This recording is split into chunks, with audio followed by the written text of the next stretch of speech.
You know, when a co-founder of one of the largest real estate companies in the world decides to talk, the industry usually pays attention. But when Gary Keller gives a really rare, candid breakdown of the biggest headlines and, more importantly, the hidden risks, well, you know you're about to get an insider's view you just won't find anywhere else. So let's dive into what the Keller Williams Titan thinks is just around the corner for real estate. And he really doesn't waste any time getting to the point. He kicks things off with this incredibly direct warning. I mean, this isn't just his opinion. It's basically a shot across the bow for every single agent in the business. He's signaling a massive legal storm that he sees gathering on the horizon. So what exactly is he talking about? It all comes down to this one thing: private listings. And Keller frames this not as just some passing trend, but as the single most immediate and critical legal threat facing agents right now. It's a practice that's become pretty common, but he argues it's being handled in a way that's, well, dangerously flawed. Okay, so just so we're all on the same page here, private listings, you might hear them called pocket listings or off MLS, are those properties that get marketed directly to a private network of agents or buyers, completely bypassing the public MLS. They're often pitched to sellers as this exclusive premium kind of service, but that right there, that's where Keller sees the problem starting. Now, this is where Keller's brutal honesty is just so interesting. He says he's actually reviewed the disclosure documents that competitors are using, and his take is that they aren't genuine, balanced comparisons for the seller. No, instead, he sees them as nothing more than marketing tools designed to sell a service, not to actually fully inform the client. And look, this isn't just some abstract fear he has. He draws a direct line from this issue to the Sitzer Commission's lawsuit, a case that absolutely rocked the industry and cost millions, all because of issues around, you guessed it, disclosure. He's essentially saying, hey, we've all seen this movie before, and it looks like the industry didn't learn its lesson. So the crucial takeaway here is this really simple but devastating cause and effect. Keller believes that failing to properly and transparently explain the full picture of private listings versus the MLS, and that includes the risk that a smaller buyer pool could lead to a lower sale price, that's step one. And step two? Well, that's the inevitable part, the next massive class action lawsuit that's going to reshape the industry all over again. All right, so next, Keller pivots from those legal threats to tackle some of the industry headlines everyone's been buzzing about.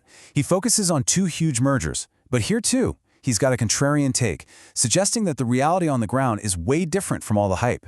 First up, the Compass and Anywhere merger. You saw the headlines, right? Blockbuster deal, fastest approval of a merger this size in history. But Keller, he's not focused on the speed or the scale. He zeroes in on the risk, arguing that Compass, a company that spent years building its own very distinct brand, now has to figure out how to slap that name onto a whole collection of other, older brands. And he really doesn't mince words. It's just a blunt, personal assessment that cuts right through all the corporate spin. For him, the potential for diluting the brand just isn't worth it. It's a huge strategic gamble that he, personally, would not have taken. Then you've got the Rocket and Redfin deal. The financial press was all over that $1.8 billion price tag. But again, Keller looks right past the headline. He argues this was never, ever about Rocket trying to become a bigger player in the real estate brokerage game. The real prize was something else entirely. And this quote just perfectly illustrates his point. From a brokerage market share perspective, he calls it a nothing burger. For Keller, the strategy couldn't be clearer. Rocket paid almost $2 billion for one reason: to acquire a lead source for its core business, which is mortgages. Redfin's brokerage, that's just the engine that produces those valuable leads. The final big topic Keller weighs in on is the high-stakes corporate drama that's been unfolding at CoStar, which is the parent company of Homes.com. He frames this not as a simple business story, but as a real battle for the very soul and direction of the company. See, here you have two really powerful opposing forces. On one side, you've got the CEO, Andy Florance, who's trying to execute this long-term vision he has for the company. And on the other side, you have these activist shareholders, investors who buy up stock specifically to try and force a change in direction and ultimately take control. Keller uses this simple phrase to capture all the tension and the complexity of the whole situation. It's a real high-wire act for the CEO, right? Balancing the need to keep these powerful investors happy while also staying true to his own strategy. Keller makes it clear the outcome is far from certain, and whatever happens will have major implications for the entire portal landscape. So after we've gone through the lawsuits, the mergers, and the corporate power struggles, what's the bottom line?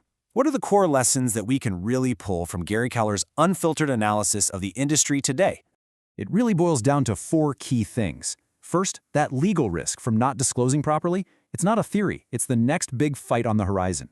Second, you have got to look past the media hype to understand the true strategy behind these massive deals. Third, the real prize in real estate tech isn't always about selling houses. It's about owning the customer relationship by acquiring them as a lead. And finally, those internal power struggles at major companies, they can and they will shape the future for everyone else. And that really brings us to the final, crucial question that Keller's entire analysis leaves us with. In an industry that just loves to chase the latest shiny trend and the biggest headline, are the fundamental, business-altering risks, things like legal liability and brand integrity, being dangerously overlooked? It's a thought that should probably be on every single real estate professional's mind.